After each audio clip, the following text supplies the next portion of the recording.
One of the things that we all experience while we're on these types of trips, we get to discover a lot of really amazing factoids about the countries we're in, the cities, the distilleries, learn everything about corn, eat too much of it.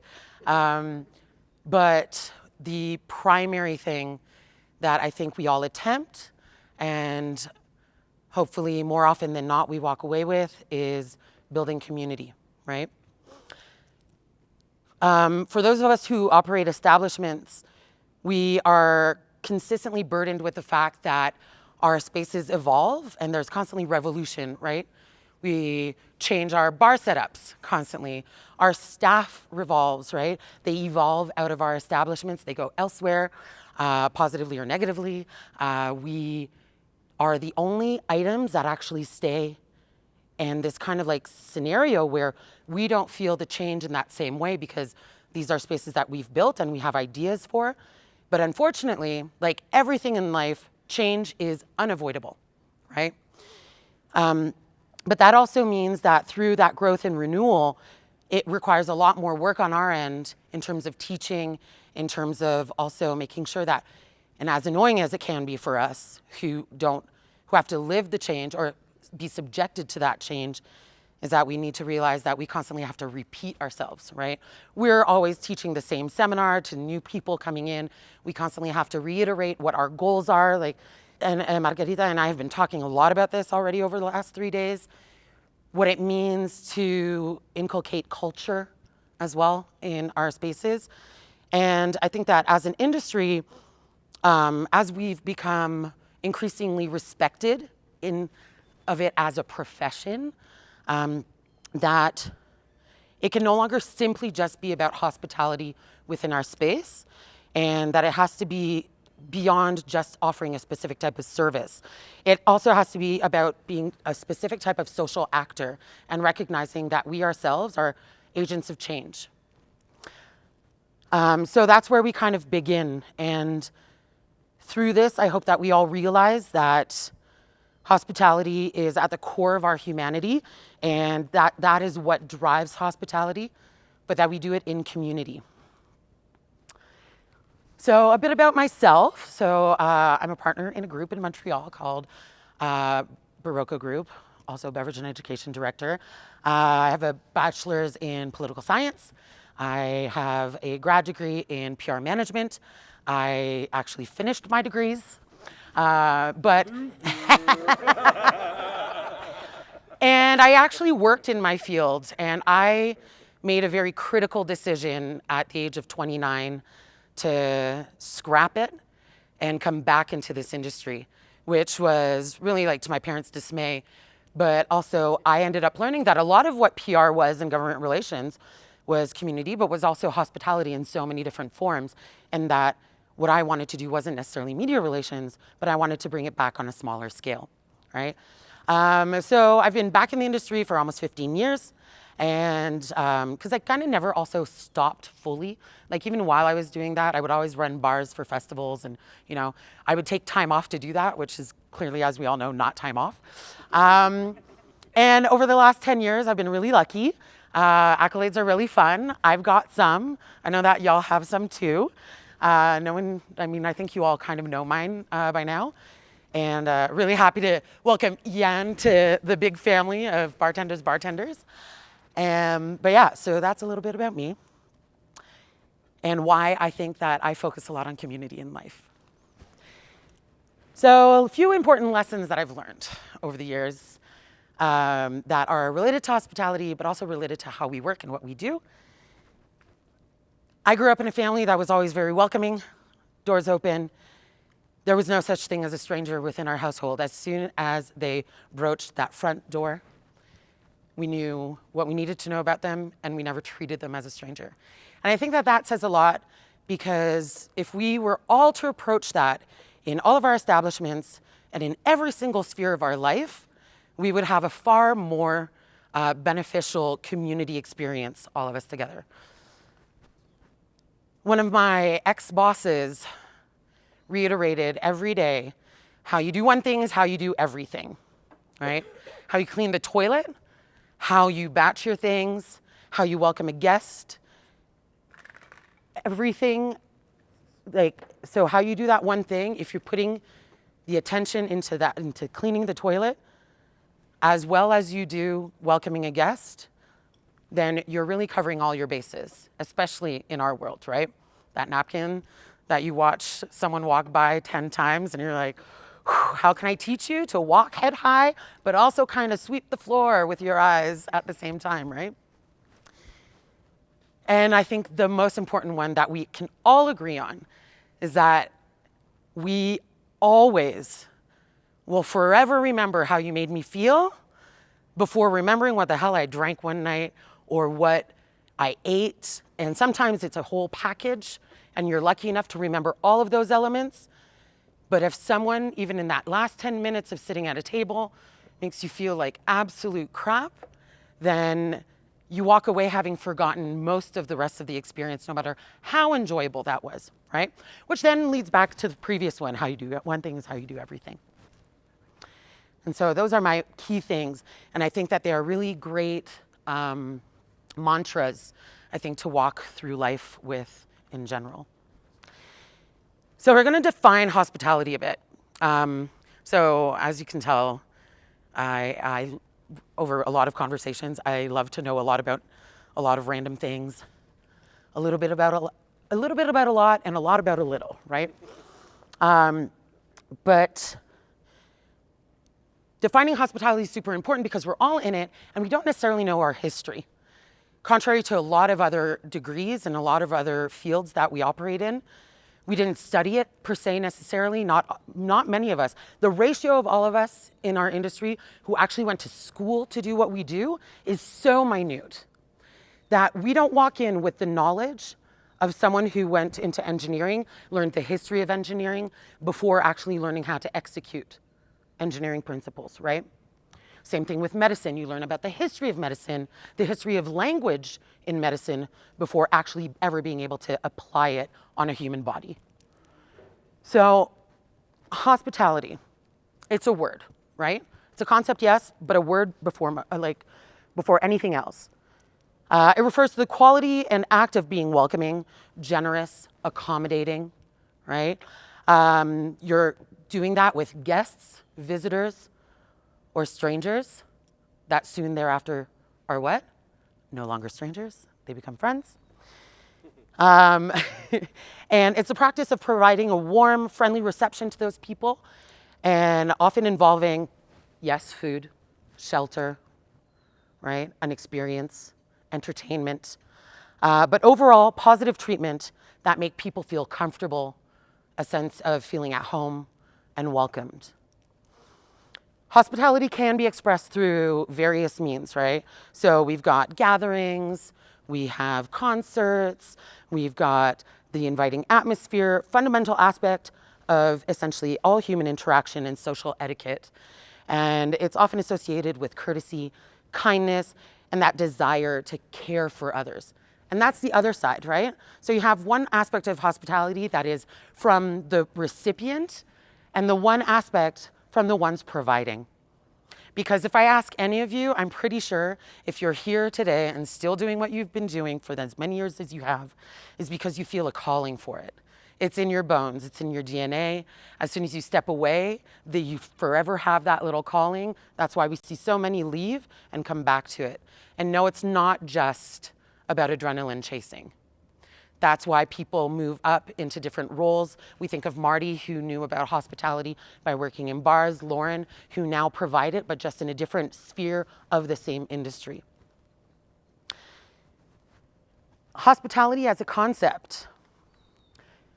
So the concept of hospitality does extend beyond politeness and encompasses a much broader set of values and behaviors, traditions. And it's really deeply rooted in every single culture around the world, no matter how far back we go, which we're actually going to get into as well. because history. So some of these key concepts. So we've got offering welcome and inclusive spaces, right? Hospitality involves opening one's home, business, community to others, regardless of their background at the base of it, right? Which we're also going to see in history. We've got generosity, the act of giving, right? Let's think about when people arrive in your home. What's the first thing that you normally do? You offer water, at least, or a beverage of some form, right? You start with that. So it's the act of giving. And you're typically not looking for anything in return.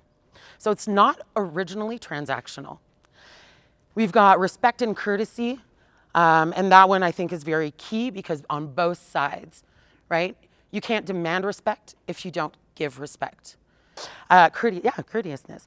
You want to create a positive environment, right?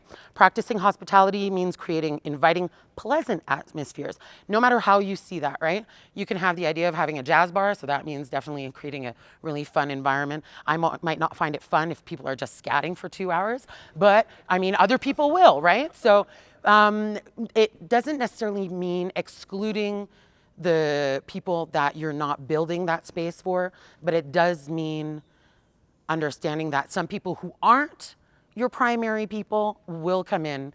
And so how do you create a positive experience for those people as well? And then we have the commercial hospitality industry, which obviously this one is more transactional. This is us, right? Where we provide a service at the same time by respecting all of these precepts. And then we also have now, more than ever, ethical and sustainable hospitality, which we know very well with Paradiso, with everything that Jan has told us about, with a lot of concepts that Hugo puts in as well.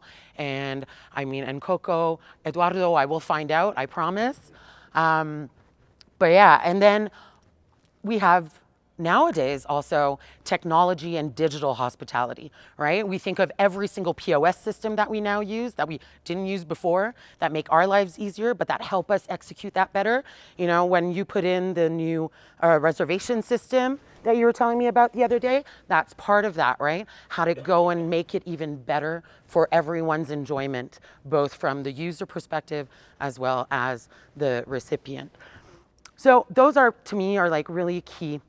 Now, why did I choose to do this outdoors? I think that's a really important part that I didn't address at first, and now that you have your beverages. So historically speaking, one of the first alcoholic beverages in the world, right? Yes, we want to think about wine, but it was beer. So beer was the first thing that brought people together over actual alcohol content. And so you have a beer in front of you. I'm the only one who can't drink it, so it's great. I don't have one. And Bloody Maria, which to me represents the coming together and combination of the three primary countries in North America. So the one that we are in, the one that I am from, and the one that birthed the idea of Patrón, right? So Bloody Maria, also it's 5 p.m., so it's absolutely great to get our night started. So there we go. Now that's what you're drinking, but why the inner courtyard, right? When we think about everywhere around the world, now it's not the case for French culture or like the British, like UK in general, but it is a product in certain countries of colonialism, yes, but these buildings with inner courtyards, no matter where you were in the world, they represented one thing, typically family owned, but there was always an open door aspect to them, right? You go to Italy, how many, or even Scotland, even Scotland, even if it's not an inner courtyard, how many castles are you allowed to go into and pay? You can pay a little fee, but at some point you didn't have to pay a fee, right? Because in medieval times, you had the people who owned and local villagers knew you could just walk in, go and see the art on the walls, because though it was owned by one person, it was meant to be enjoyed by all. So in these buildings, rather than having rooms on the side here, you would have art. People could come in. This is where festivals took place. This is where all of that happened. So I thought that it was really important to kind of incorporate this aspect. So that's why we are here. And I clearly have already gone through part of the evolution of hospitality around the world. So the origins, we love to think about, as I just said, right? the product of European style hospitality. But let us not forget, hospitality is as old as humans as of the moment that we were more than 3 people and that we were not necessarily living in the exact same space. As soon as there were multiple spaces. And so from that, we learn that we can go back to Mesopotamia and Egypt for the first recorded moments. We can go obviously prehistoric. We already know. We don't know much about it, but we do know. And then in Mesopotamia, we have like 3000 BCE. That's 5,000 years ago. We have already the Code of Hammurabi that really was an identifier of what it meant to be hospitable, of the concept of having travelers stop and be welcomed for a little downtime before they continued their route.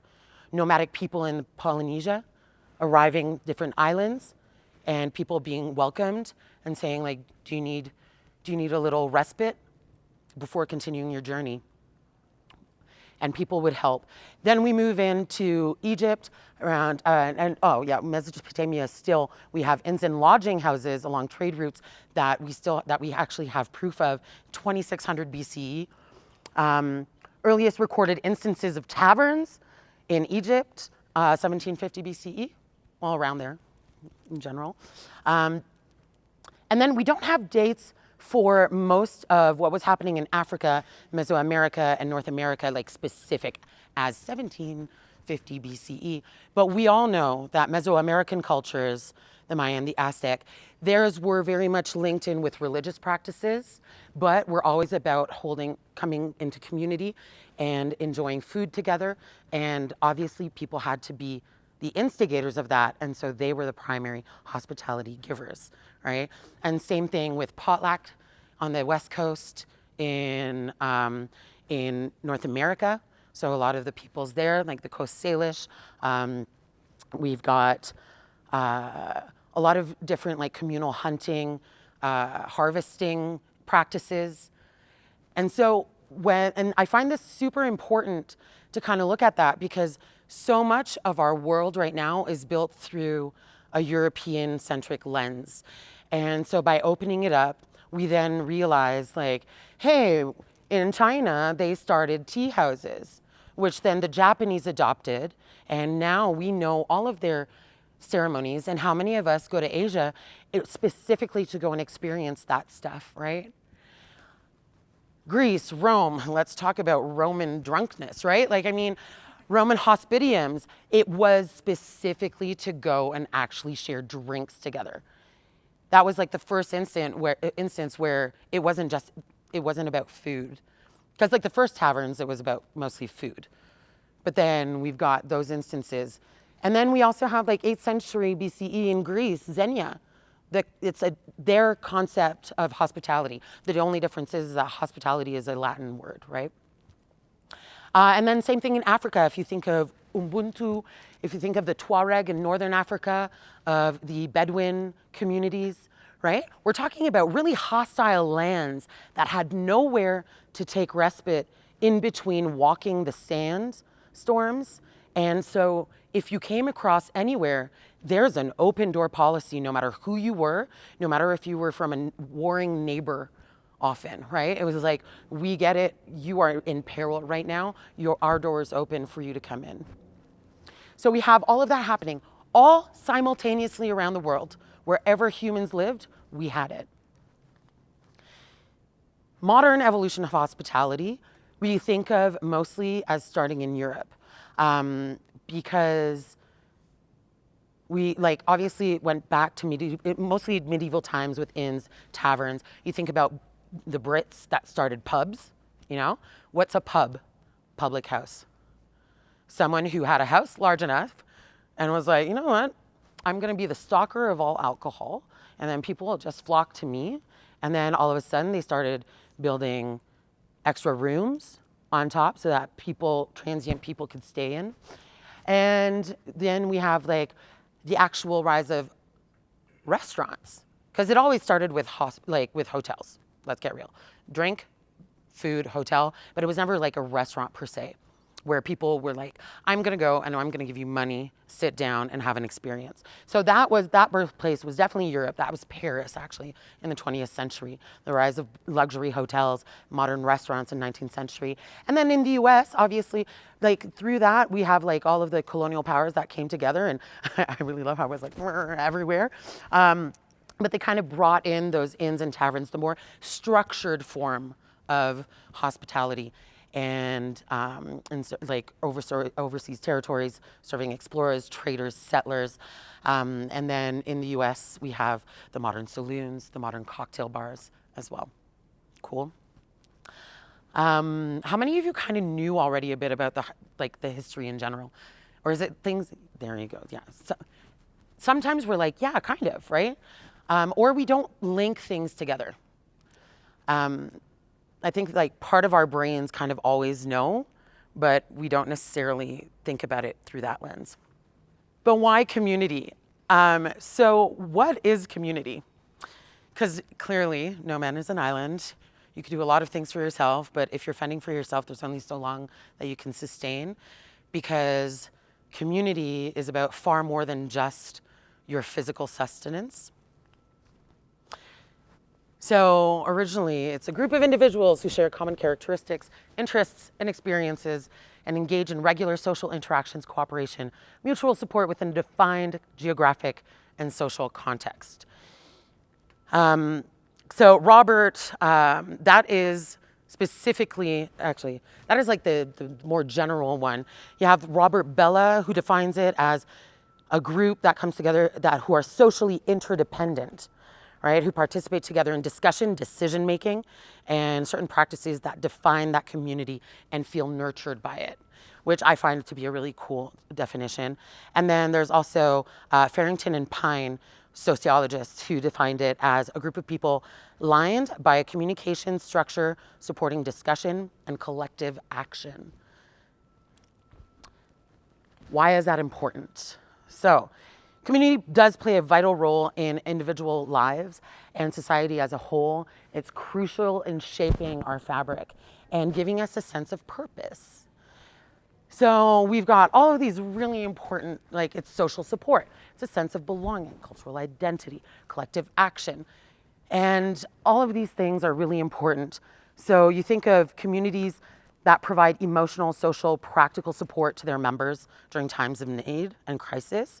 So it can be friends, neighbors, but it can also be organizations, as we know very well. It can be a sense of belonging, you know, someone who feels like an outcast and then turns around and finds a community of peers. It can be cultural identity when we think about people who and that can mean so many things. What is cultural identity? For some, it's religious. For some, it is racial. For some, it is linguistic. For anything that you feel that defines you as a person can become a community. Collective action. So here we think of advocates for social change and political issues that want to address problems, and that's how they come together. Then we also have education and learning, universities, right? That's a community in and of itself. And then you have micro communities within it. Economic support. So we think of local businesses, and that's something that we do. We provide a local support of some form. Safety and security, health and well-being, hospitals. So it just kind of goes on and on, right? Civic engagement, exchange. And that's kind of like what we're doing, right? We're like civic engagement and exchange. We come together as a community to then go back and help spread good news of a lot of things without using the term profit, but we kind of are, right? And so this is what we are. I took a lot of pictures from last year and the year before, and some from pop-ups that we've done for us. But I think that this is really cool because that's how we right now in our community have come to learn about fostering community, right? Or sorry, people in our industry have come to think about when we think about fostering community. It's about like doing events, and we have fun at Tails, and we come back, and then we have these events. But what are we doing at home? What are we doing in our communities in Barcelona? What are we doing in Edinburgh? What are we doing in Montreal? What are we doing in a country as a whole, how do we come together and build bridges and do really fun things about that? So we've got, I said like that it brings social and emotional benefits. There's also obviously economic and cultural impact by it, right? If you're working with a local organization that helps impoverished women who are coming out of difficult situations, well, then you're helping maybe rebuild a family, which then will help rebuild a community, because we all know what has been said many, many times about empowering women, especially mothers. It also is personal fulfillment, so being given a sense of purpose. And so we need to create inclusive spaces. And I want to know, like, in terms of inclusive spaces, what does that mean to you guys? Because like it is so broad. What, like, Jan, what do you do in some of your spaces that you know are decisions specifically driven for that purpose? I'm really fortunate, like Nicky, our general manager that worked there for 6 years, he's an LGBTQ plus, and he always finds things to do. And I'm like, obviously I'm not an expert, so whenever he's like, "What do you think?" I'm like, "Of course, like let's do it." So anything, I always talk to him about what we can do, because I think that's one of the problems. Like people that aren't experts pretend to be experts, and I'm not going to pretend I'm an expert. I'd rather listen to someone that is part of that community and see what we can do to help and be that safe space for everyone. And and I'm learning all the time for that. I think we've got a lot more to learn, but thankfully we've got someone like Nikki that is a big advocate for all that, so it's been good. Well, empowering women, of course. I think we were the first space with a whole female staff, like all over Latin America. It just kind of happened, like I wasn't planning on it. But ever since it started, like it worked out great, and now we have like really young bartenders. We're all growing together in different areas. Pretty much that. I really wanted to help women and to have my proper like women place talking about art and experience. And I'm South American, and I want to develop the design, but I didn't get to find a personal. I want to make something sustainable and find like people that really cares about the material and treat them the way I really want to. So actually these people is all people. So I hire like all South American ladies to work with me. And actually it's one of the best things I've done, because in the bar we're mostly men, young and super fast, but in the atelier the approach is different. So they give me a lot of traditions of calming, respect for the materials that nowadays is not used to find and not in fashion. So I try to help them, to help me, and as well to do something beautiful that we can wear and we can show to the world that it gets a sense, it gets a reason why we do it. So I'm trying to include the people to feel free to be themselves and to give us the best they can. So for them it was very difficult to find a job with the age, and because they were in a foreigner country. So for me it's a beautiful knowledge, but as well I think I'm helping my community, their community. I'm learning all the time. Paris. What do you guys do? Actually, it's more for the entire enterprise that we also have a restaurant. Yeah. We are more than 55 people. And when I first came for my first day, I saw like some people were Muslim and they do the prayer, but inside the kitchen, where it's like a bit humid and dirty. And I directly start talking about create a room upstairs because we have an office to give them the opportunity to have a peace, because it's really important for them. And it's also for everything like sharing, give everyone an important piece in the place. It was the first things, but after it's all the same things. We all try to give like the good salary that they deserve. Give them the opportunity to travel, because we all travel a lot, but they can't also travel because without the team we are not traveling anymore. Because I'm here, I will enjoy for 20 days out of Danico, but the thing is they are working super hard, so we try to give them the opportunity because it's what we work. Well, I think I didn't necessarily move to Australia looking for a better life. I think I was privileged to travel through education, but being there very quickly realized that you face the same issues as like any other person that moves overseas. So when I moved there in 2014, there was very, in my experience, opportunity for people that came from other countries in a similar situation as me. Obviously, there was migration from before. So now in my current role at Patrón Sanchez, and obviously through the mentorship of Stefano, who is also someone who comes from overseas, we've been like this community hub of like making life easier for people that come. It doesn't matter for 6 months, 1 year. I mean, I might not be able to change the rules of the government, but if they're gonna be there 2 months, 3 months, I'm gonna make sure they are equipped and happy to, like be able to develop themselves with the level of English, being able to find a house, if they need to apply for an RSA, all of these things that, maybe people don't tell you, or I didn't know until I actually got there. And just, I guess, the best way to describe is a facilitator, so they don't have to go through the same issues that I had to face.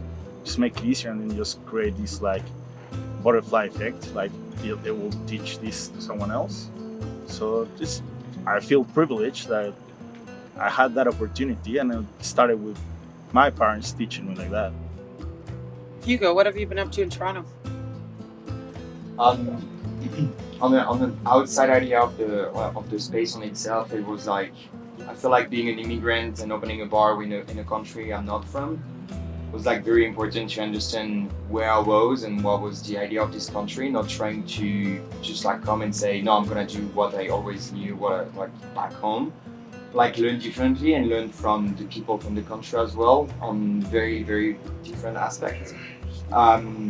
Inside the bar, I would say like the most important is always like I don't want to make anyone feel different than the person next to them at the bar. Like everyone's welcome, and we're not here to take a judgment or anything. Like people come here to have a moment with us, and we're here to accept like people the way they are and like interact with them that way. And yeah, and then the sharing of like all of that does, I guess, the mix of like, yeah, making people feel great at the end of the day. That's. You're not in a specific space, but you do. But But are there things, because you do have a space, and I think the internet is you're part of the technology and digital part of hospitality. It's really hard to be a really like positive space in that world. What do you do? One of the things that comes with the internet, especially is that you are not in an echo chamber. Whatever you put out will be misinterpreted, guaranteed. Depends on the lens that person looks through it. And especially when you're not doing things like videos, you're doing text, people read what you're read in whatever way they choose to interpret it, or translation, automatic translation on Instagram. I would answer roughly about 300 to 400 messages weekly. Most of the time you see me when I'm sending voice messages now, so they can hear my tone of voice. Because one of the things I encourage personally is that you can talk to me about whatever stupid opinion, in my opinion personally, but I don't share it, that you might have. Yeah. I spend a lot of time talking to people from parts of the world where genuinely they are not living in what I call the weird countries, Western European, Western educated, blah, blah, blah. You know that weird thing? We're Western countries. And you'd be surprised. This is something I don't talk about, I don't share about it, because I think that it's important for people to be able to be heard. So for you, it's taking the time to listen, respond, and actually ingest information first. Reflect. I'm sure you reflect more on it now than you did a few years ago. 100%. The more you talk, the more you learn, the more you see a range. So that's how you did it. Cool. Marty, what do you do in Canada because, I mean, yeah, it's Patrón, but in your role? Because you have your own, you're kind of like a mobile space. Like, not mobile like telephone, but Our role is really to support, right? We play a supporting cast, as I think what we do. We're not really intended to be in the spotlight, however, sometimes we are, but it's to bring people together.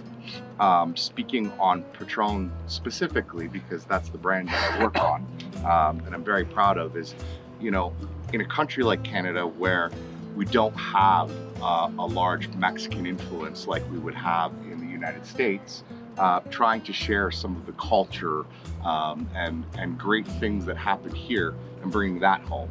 And also just making sure that, you know, we try to keep nepotism and things of that nature to a minimum, and we're open to working with absolutely everyone. Someone might not be my first choice or top of mind, but once you get to know them, to Dan's point, and you speak with them and you listen and you have a conversation, that can open up the door to all sorts of wonderful things. So I hope that answers your question. I think that's Kind of does. Yeah. This is a conversation. The reason I wanted to do it this way, so that you all understand, is because I know and realize that we all have answers for it. We all have our own perception. We all come from various backgrounds, and we all have something to bring to the table. And that's community, right? So we all have something to bring to the table. We all have our personal experiences. Lauren started multiple programs as well. And I mean, I started off by talking about inclusive spaces. And I mean, that can be interpreted in so many forms, right? So nowadays, obviously, people who go to a lot of talks, kind of, some of this stuff is gonna seem super obvious, but it's also, we know our industry is massive, right? I think of Montreal, just Montreal, we have over 5,000 bars and restaurants. And that's crazy because we are an island of 3 million and just around 7 if you take into account the surrounding suburbs, right? So we have one of the absolute highest ratios in the world per capita. And I know that we are less than the top 1% who attend these things. So all of this information can be very new to people. And all of your experiences can bring a lot of things other than just my Kate's research and what I do in my spaces. But inclusive in social spaces is also, yes, LGBTQ, yes, specific groups. It's about understanding that maybe you want to not have a step going into your space if you're able to afford it. And it's about maybe thinking when you're designing the space that you might want your bathrooms to be just a little bit wider, right? When you're picking out that chair, thinking, oh yeah, it's a little high. Maybe the bar should be maybe just a touch, it could be standard height, fine, but maybe you want an adjustable chair.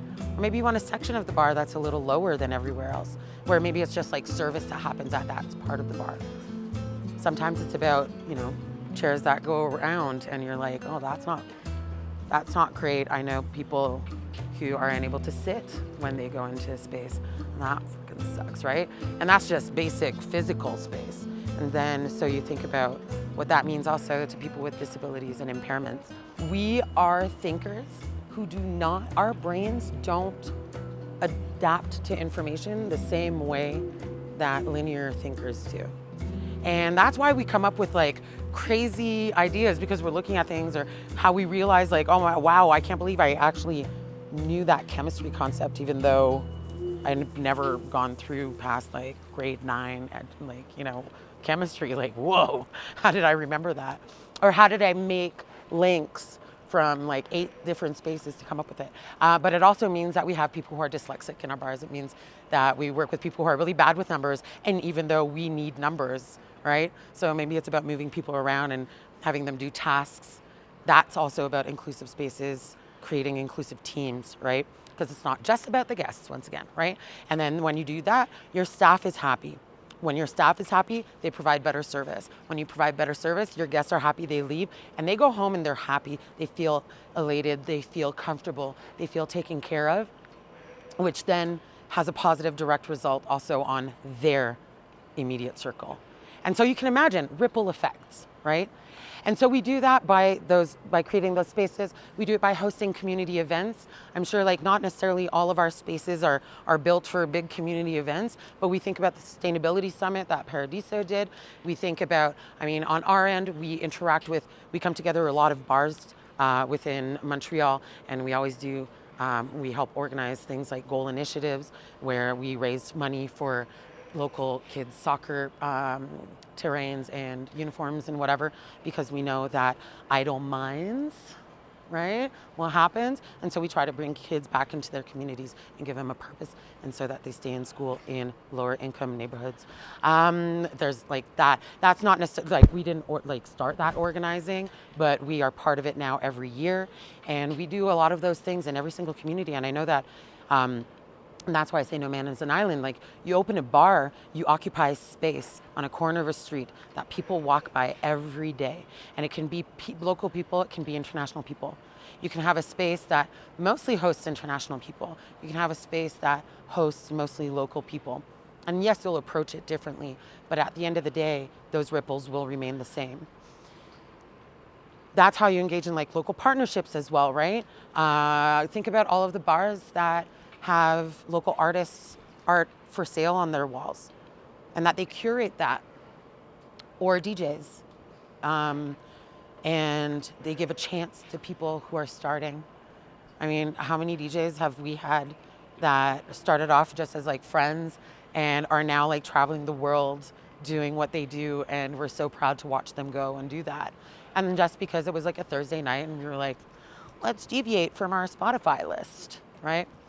And then community engagement activities. And I think that as we move along in them, I think it's very, very important to understand. We often talk about not discussing politics in our bars. And it's not about discussing politics in the bar with your guest, right? But it's about being an active player in your specific community's politics. We see it often as a really negative thing. But politics is only literally, like, if you look at the definition, it is the power structure that exists in a community, and it is that dynamic of power. That is literally what political science is. It's the study of dynamics of power. And so when we talk about political science, when we talk about politics, when we talk about government, it's really just about a structure that is in place. And we have to be active in that structure, no matter what level. Like, do you actually go to your city's council meetings every now and again and go and check in? We're all so busy, and we know we don't. And I'm going to use like ourselves as an example. We're really present in ours. We're constantly in talks with our Société de Développement, which is like the business council that manages in all of our, like in our 3 different boroughs. We're involved with all of them. We even have one of our director of operations. She's now the president of one of the CAs, right? So like we're heavily involved in that sense. But you know what we didn't do? We didn't pay attention when they first sent out all of the notices about a new safe injection and inhalation site that was being built right next to a kid's schoolyard and right next to the Atwater Market and right across the street from our spaces. And that's great, right? Wonderful, because next thing we knew, we saw the building being built up, and then everyone was freaking out because we were so many people who became completely complacent in our region, in our space, and didn't partake in that social activity that is necessary in order to actually hold people accountable to decision making, right? And that leads to like social responsibility in terms of the 3 pillars of sustainability, right? You have eco-sustainability, you have social sustainability, you have financial sustainability. That's also about holding ourselves accountable to how we run our establishments and what we do with the money. Are we investing it properly in our staff? Are we actually just like, not looking at the numbers and then next thing you know, you're killing your business?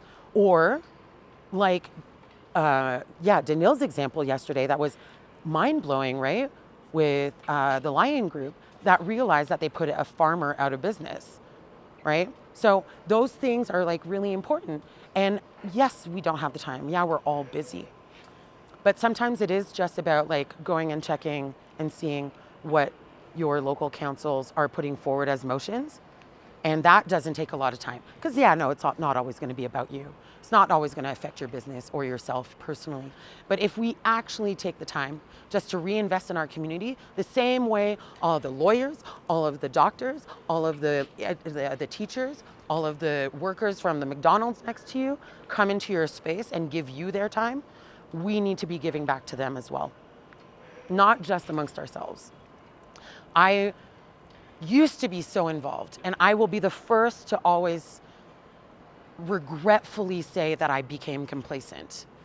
And I am actively working to change that. And I think that if we all try together, we can actually get back to that sense, right? Stop that doom scrolling and kind of replace it with maybe scroll the news every now and again, right?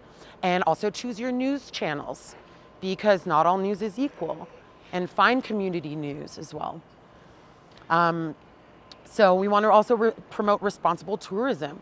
You know, you think about like Barcelona, that put in place some really great regulation to control the fact that they were becoming completely taken over in so many negative ways by the tourism, that now everyone has to go in and pay, what is it, €6, just even arriving in Barcelona.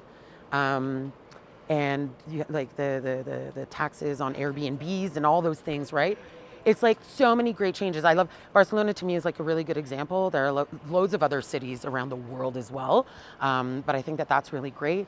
You talk about like responsible tourism when you think about Colin Apia's and the community in South Africa that put together their Ajabu festival, right? Bringing people to a place that was always seen as a place just to go on like safari and do like things that were like far more negative, instead of bringing positive tourism to a space and where people will be in community with locals and learn about local customs and traditions far better and create long-term development and growth within those regions as well, right? And so that's really great. And what does Colin always absolutely say? Get involved, bruv, right? I mean, he says it way better than I do. But yeah, and yeah, I know it's the accent. Get involved, bro. But yeah, so, and by you being involved in your community in that sense, you're going to have the information, you're going to be able to talk about it. And then maybe it won't be as taboo talking about politics, right? Because I didn't say give your opinion on such policy happening. That's not what that means. But it means being open to it. And by being critical thinker and analyzing the information that's coming to you, you can also be more open to different diverging opinions and find common ground with people. And then we become really positive actors in our communities, right? Because we help teach people then how to be more open, mindful. Because they're coming into our home every day, right? We come back to the original part of hospitality. And that is how I think that in the long term, it's by getting involved again that we help build better community through what is innate to us. And it's that sense of giving and that sense of hosting and that sense of wanting to share common resources together. So there we go.